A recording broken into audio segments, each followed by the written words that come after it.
दिल्ली के मुख्यमंत्री और उनकी सरकार ये तय की है कि हर ट्यूसडे को वो सुरेंद्र की किताब पढ़वाएंगे।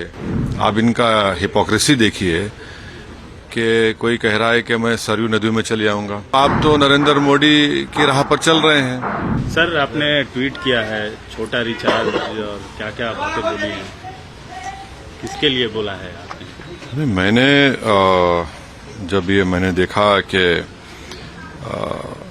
दिल्ली के मुख्यमंत्री और उनकी सरकार ये तय की है कि हर ट्यूसडे को वो सुरेंद्र की किताब पढ़वाएंगे, हनुमान चालीसा पढ़वाएंगे, तो उस पर मैंने ये किया है कि भाई आप लोग बीजेपी से क्या डिफरेंट है?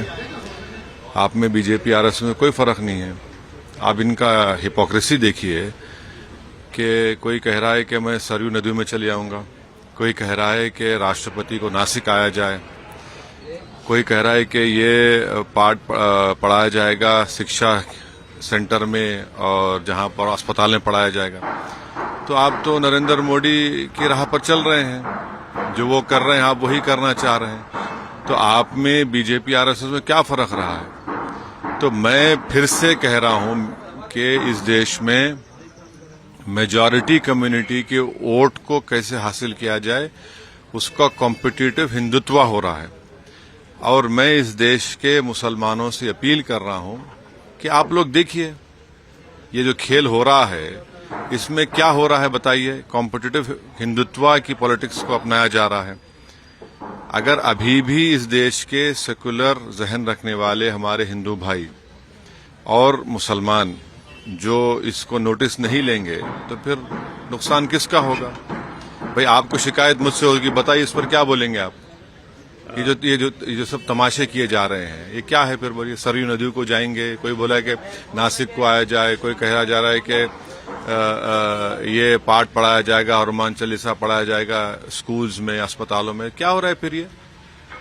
क्या ये कॉम्पिटिटिव हिंदुत्व नहीं है? क्या ये मेजॉरिटी कम्युनिटी के वोट को हासिल करने की पूरी कोशिशें नहीं की जा रही हैं? फिर कहां पर सेकुलरिज्म दफन हो गया? सर, अभी राम मंदिर के दर्शन के मसले पे भी कांग्रेस पार्टी के लोग मकर संक्रांति पे दर्शन करके आए, कहे 22 तारीख को नहीं जाएंगे मकर संक्रांति तो, लेकिन लोग दर्शन करके आए।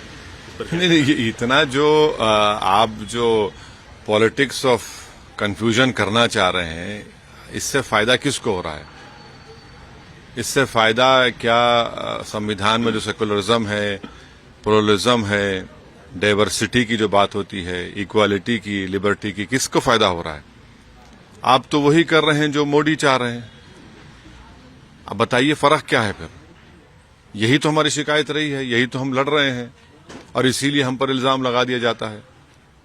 भाई आप सरयू नदी को जाएंगे, कोई कहता है वहां नहीं जाएंगे, कोई राष्ट्रपति कह रहा है कि नासिक आ जाइए, कोई कह रहा है कि दिल्ली के स्कूल अस्पतालों में हम हनुमान चालीसा और ये कर देंगे। तो फिर फर्क क्या बचा है आप में? अभी भी वक्त है कि इस देश के सेकुलर जहन रखने वाले हमारे हिंदू भाइयों से, दलित भाइयों से, आदिवासी भाइयों से, ओबीसी सेक्शन के कई बड़े लोग हैं और खास तौर से मुसलमानों से अब मैं ये गुजारिश कर रहा हूं कि देखिए आप, ये आप ही के सामने हो रहा है ना, और इसका जिम्मेदार मैं नहीं हूं। सर, राहुल गांधी एक नई यात्रा शुरू कर रहे हैं, उस पर चलिए वो निकले हैं तो अब देखिए क्या होता है। तेलंगाना में सरकार बना ली, तेलंगाना भी आज पे यात्रा करके गए थे। नहीं, चलिए अब देखिए यात्रा कर रहे हैं, चलिए यात्रा की उनकी यात्रा है, उनकी पार्टी बोलेगी कितना फायदा होगा नहीं होगा, क्या होगा नहीं होगा, ये तो हमको मालूम हो जाएगा।